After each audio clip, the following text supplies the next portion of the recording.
Hello, I am Aditya पाठक। आज हम आपको physics class twelfth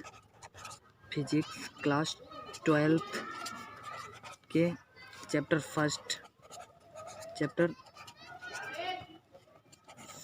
NCERT book से पढ़ाएंगे। चैप्टर फर्स्ट का नाम है विद्युत आवेश एवं क्षेत्र। तो यह यूनिट स्थिर वैद्युतिकी के अंतर्गत आता है। यूनिट स्थिर वैद्युतिकी के अंतर्गत आता है। स्थिर वैद्युतिकी क्या होती है? स्थिर वैद्युतिकी का मतलब होता है कि आवेश चले ना। स्थिर वैद्युतिकी का अंतर होता है कि आवेश किसी भी प्रक्रिया में चले ना, रुका हुआ रहे मतलब चले ना, जिसमें आवेश अपनी ही जगह पर, मतलब यहाँ पर आवेश रखा हुआ है तो यहीं पर रहे, कोई प्रतिक्रिया ना करे, चले ना, तो इसे हम स्थिर वैद्युतिकी बोलते हैं। तो स्थिर वैद्युतिकी को हम किस प्रकार परिभाषित करेंगे? हमने अपने नोट्स बना रखे हैं, तो उसमें हम आपको दिखा दें स्थिर वैद्युतिकी को किस प्रकार डिस्क्राइब कर सकते हैं। तो स्थिर वैद्युतिकी को इस प्रकार परिभाषित कर सकते हैं। स्थिर वैद्युतिकी विज्ञान की वह शाखा होती है जिसके अंतर्गत स्थिर आवेश का अध्ययन किया जाता है, मतलब रुके हुए आवेश का अध्ययन किया जाता है। इसे हम स्थिर वैद्युतिकी बोलते हैं। अब हमारा टॉपिक है विद्युत आवेश। अब हमारा टॉपिक है विद्युत आवेश। विद्युत आवेश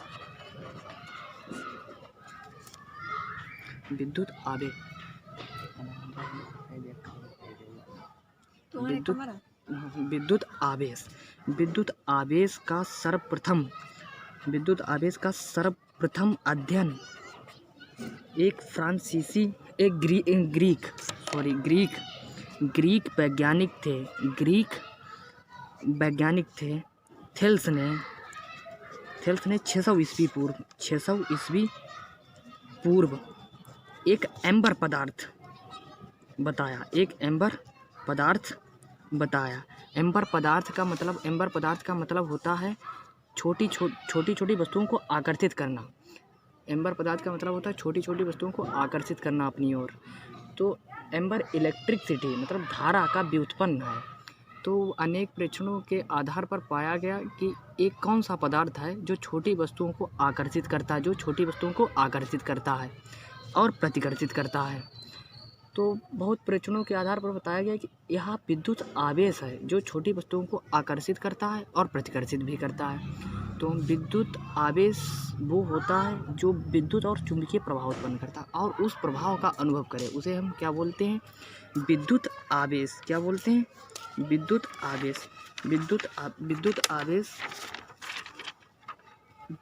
आवेश दो प्रकार के होते हैं, धनावेश और ऋणावेश। तो हम आपको विद्युत आवेश की परिभाषा लिखवा दें। आप चाहे वीडियो रोककर लिख सकते हैं। विद्युत आवेश किसी पदार्थ का वह गुणधर्म है जिसके कारण वह विद्युत तथा चुंबकीय प्रभाव उत्पन्न करता है। विद्युत आवेश कहलाता है। आवेश को हम Q से व्यक्त करते हैं। कूलाम ने भी इसके बारे में बताया, तो इसका मात्रक कूलाम, आवेश का मात्रक कूलाम हो गया। Q = Ne होता है, जहाँ N होता है इलेक्ट्रॉनों की संख्या, E इलेक्ट्रॉन। एक इलेक्ट्रॉन बराबर होता है 1.6 × 10⁻⁻19 कूलाम। आवेश दो प्रकार के होते हैं, एक तो धनावेश होता है, एक तो ऋणावेश। एक धनावेश होता है, एक ऋणावेश। धनावेश देख लेते हैं। आवेश के प्रकार।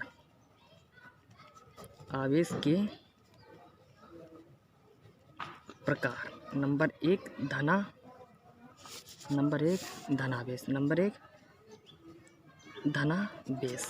धनावेश क्या होता है? मतलब एक हम Na एटम ले लेते हैं, Na परमाणु ले लेते हैं। Na का परमाणु क्रमांक 11 होता है, तो इसका इलेक्ट्रॉनिक कॉन्फ़िगरेशन 281 हो जाएगा। तो और एक Cl ले लेते हैं, Cl का 17 होता है। तो दो 8 7 हो जाएगा। इसे अपना अष्टक Cl को अष्टक पूर्ण करने के लिए 1 इलेक्ट्रॉन Na से लेना होगा, और Na को अष्टक पूर्ण करने के लिए या तो 7 इलेक्ट्रॉन लेने होते हैं या तो 1 इलेक्ट्रॉन देना होता है। तो Na है 1 इलेक्ट्रॉन दे देगा, तो Na 1 इलेक्ट्रॉन जिसने दिया उस पर क्या होता है, प्लस चार्ज होता है। तो वो कौन सा होता है, धनावेश। 1 इलेक्ट्रॉन जो देता है वो धनावेश होता है, इस पर प्लस चार्ज हो जाएगा। और Cl ने 1 इलेक्ट्रॉन क्या किया, ग्रहण किया, तो इस पर कौन सा आ जाएगा, निगेटिव चार्ज। जिस पर इलेक्ट्रॉन की कमी होती है, 1 इलेक्ट्रॉन देता है दूसरे को, तो उस पर कौन सा चार्ज होता है, धनावेश। जो 1 इलेक्ट्रॉन ग्रहण करता है, इस एटम पर इलेक्ट्रॉन की वृद्धि हुई है, तो इस पर क्या होगा, ऋणावेश। तो हम धनावेश को किस प्रकार परिभाषित करेंगे, धनावेश को पिछले वीडियो में हमने आपको धनावेश की डिफिनीशन नहीं लिखाई थी, बताया था, उस पर ऋणावेश धनावेश होता है। तो धनावेश की हम परिभाषा इस प्रकार लिखेंगे, धनावेश की परिभाषा हम इस प्रकार लिखेंगे कि इलेक्ट्रॉनों की वृद्धि के कारण जो आवेश उत्पन्न होता है उसे ऋणावेश बोलते हैं। इलेक्ट्रॉनों की वृद्धि मतलब Cl पर इलेक्ट्रॉन की वृद्धि हुई थी, तो उसे हमने क्या कहा था, निगेटिव चार्ज लगाया था, ऋणावेश। और इलेक्ट्रॉनों की कमी के कारण जो आवेश उत्पन्न होता है उसे धनावेश बोलते हैं। अब हम आपको आवेश के मूलभूत गुण बताएंगे, तो आवेश के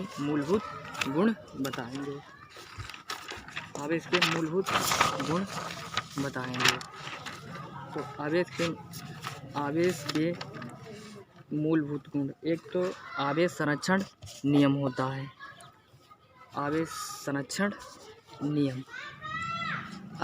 के मूलभूत गुण,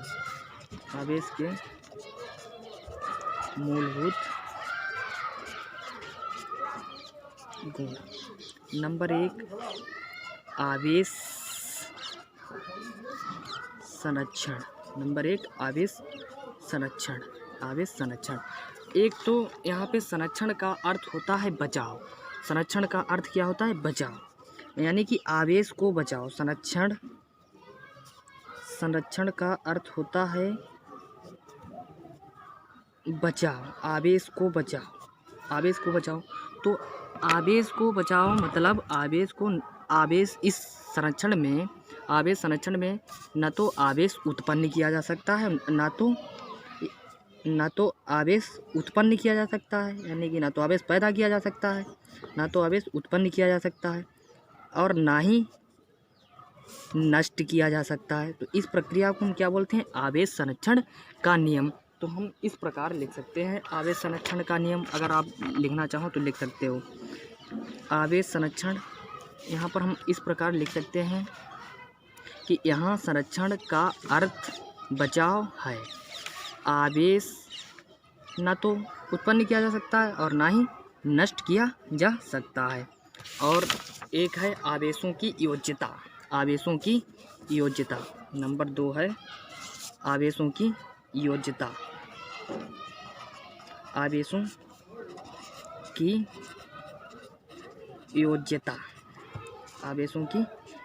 योज्यता का मतलब होता है जोड़ना। योज्यता का मतलब क्या होता है, जोड़ना। तो हम पता है इसमें क्या करेंगे, अगर ये मान लिया कोई निकाय है, इस पर आवेश Q1 है, Q2 है, Q3 है, Q4 है और Qn है। तो इस पूरे निकाय का आवेश क्या हो सकता है, तो हम पूरे निकाय का आवेश मान लेते हैं, माना Q है, तो Q बराबर क्या हो, योज्यता का मतलब क्या होता है, योग। तो Q1 Q2 plus Q3 plus ... Qn, यही आवेश की योज्यता होती है। तो आवेश की योज्यता को हम इस प्रकार यही आवेश की योज्यता होती है। इस योज्यता को हम इस प्रकार परिभाषित कर सकते हैं, किसी निकाय का कुल आवेश उसमें उपस्थित अलग अलग आवेशों के योग के बराबर होता है। यही तो हमने बताया। यदि किसी निकाय का आवेश हमें कुल आवेश निकालना है तो Q बराबर Q1 plus Q2 plus Q3 plus dot dot Qn हो जाएगा, क्योंकि अभी हमने आपको समझाया कि ये निकाय है जिसका आवेश Q1, Q2, Q3 और Qn है। तो इसका पूरा आवेश हम पूरा आवेश Q मान लेंगे। पूरा आवेश क्या मान लेंगे? Q। और पूरे का आवेश Q है और छोटे छोटे टुकड़ों का आवेश मतलब Q1, इन्हें मिलाकर एक बड़ा टुकड़ा बन जाएगा Q1 Q2 को मिलाकर। तो हम उन्हें क्या कर देंगे? जोड़ देंगे Q1 plus Q2 plus Q3 dot dot Qn, जहाँ तक हो सके n तक, n बराबर 1 2 3 कुछ भी हो सकते हैं इन्फिनिटी तक, ये आवेश की योज्यता होती है। अब है आवेश का क्वांटमीकरण। अब मूलभूत गुण तीसरा है आवेश का क्वांटमीकरण। आवेश का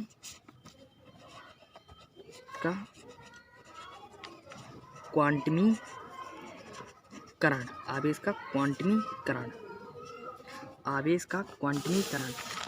आवेश के क्वांटमीकरण में किसी वस्तु पर आवेश इलेक्ट्रॉन के आवेश का पूर्ण गुणन होना चाहिए। मतलब ये कोई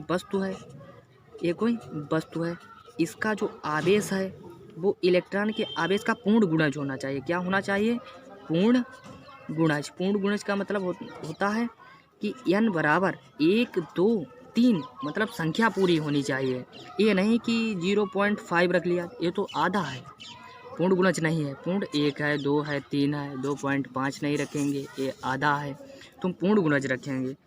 तो आवेश तो Q बराबर क्या होता है? Plus minus NE। आवेश का क्वांटमीकरण होता है प्लस माइनस NE। तो n बराबर 1 2 3 4 डॉट इन्फिनिटी तक कुछ भी हो सकता है। तुम आवेश के क्वांटमीकरण को इस प्रकार परिभाषित करेंगे। आवेश के किसी वस्तु पर इलेक्ट्रॉन के किसी वस्तु पर आवेश जो हो वो इलेक्ट्रॉन के आवेश का पूर्ण गुणज होता है। इलेक्ट्रॉन पर आवेश E हमने आपको बताया था, E का मान 1.6 × 10⁻⁻1 कूलम जो 1 इलेक्ट्रॉन का आवेश होता है, इसलिए इसे आवेश का क्वांटम कहते हैं। तथा इस सिद्धांत को आवेश का क्वांटमीकरण सिद्धांत कहते हैं। Q = ±NE, यानी कि n बराबर क्या होना चाहिए? 1 2 3, यानी कि इलेक्ट्रॉन का जो आवेश है वो क्या होना चाहिए? पूर्ण गुणज। वस्तु के आवेश का क्या होना चाहिए? पूर्ण गुणज। इसे हम आवेश का क्वांटमीकरण सिद्धांत कहते हैं। अब हम आपको दूसरा टॉपिक कूलाम का नियम बताएंगे। कूलाम का नियम।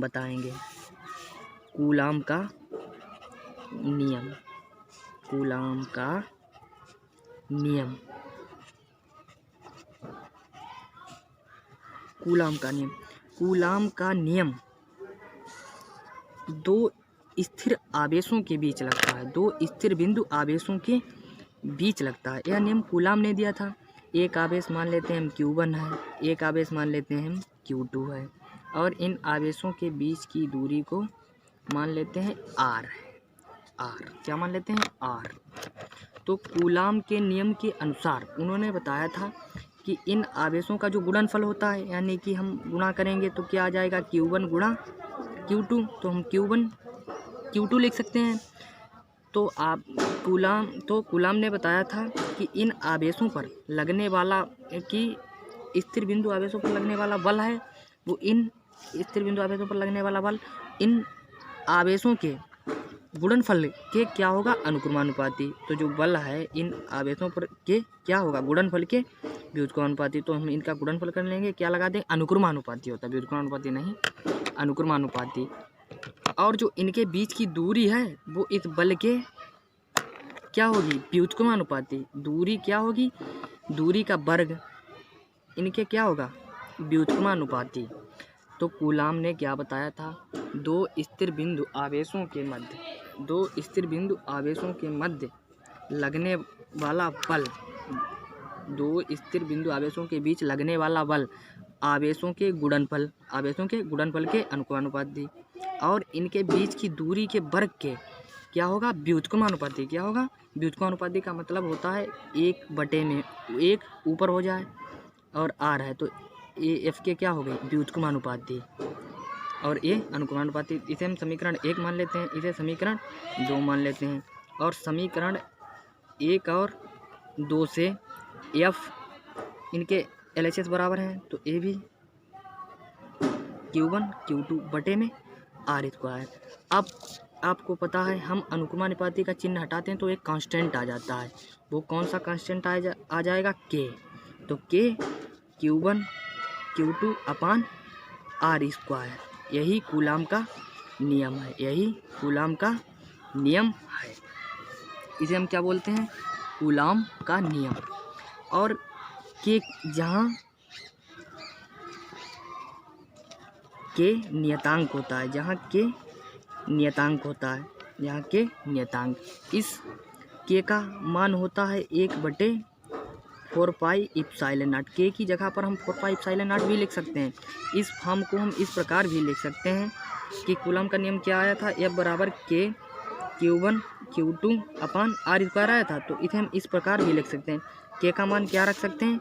1/4 पाई इप्सिलॉन नॉट। तो K के स्थान पर हम क्या लिख लेंगे? 1/4 pi epsilon naught into Q1 Q2 upon R square. इस प्रकार R स्क्वायर इस प्रकार भी लिख सकते हैं। और K का हिंदी में गणितीय फॉर्म होता है 9 × 10⁻9। इसका मात्रक होता है न्यूटन मीटर स्क्वायर बटे कूलाम स्क्वायर। ये इसका मात्रक होता है। और हम K को बोलते हैं परावैद्युतांक। क्या बोलते हैं? परावैद्युतांक। इसे क्या बोलते हैं? परावैद्युतांक नियतांक। इसे परावैद्युतांक नियतांक भी बोल सकते हैं। तो हम कूलाम नियम को किस प्रकार परिभाषित करेंगे? ये हम आपको लिखाई दे रहे हैं, लिख लो। कूलाम का नियम। कूलाम के नियम के अनुसार किन्हीं दो बिंदु आवेशों के बीच लगने वाला बल, मतलब इन आवेशों के बीच लगने वाला बल इनके गुणनफल के अनुक्रमानुपाती होता है, तथा इसके बीच की दूरी r है जो उसके वर्ग के व्युत्क्रमानुपाती होता है। तो इसे हम अनुक्रमानुपाती हो गया है, व्युत्क्रमानुपाती समीकरण 1-2 मान लिया। ये समीकरण 1-2 से F अनुक्रमानुपाती Q1 Q2 बटे R स्क्वायर हो गया। तो F equal to K Q1 Q2 R square आ गया। K क्या है? जहाँ पर अनुक्रमानुपाती का चिन्ह हटाएंगे और K लगाएंगे, जहाँ K नियतांक है। और K equal to 1/4 pi epsilon nought लिखते हैं, बराबर इसका मैथमेटिकल फॉर्म होता है 9 × 10⁹ न्यूटन मीटर स्क्वायर प्रति कूलाम स्क्वायर। सीजीएस पद्धति में K का मान 1 होता है। सीजीएस पद्धति में K का मान 1 होता है। सीजीएस पद्धति में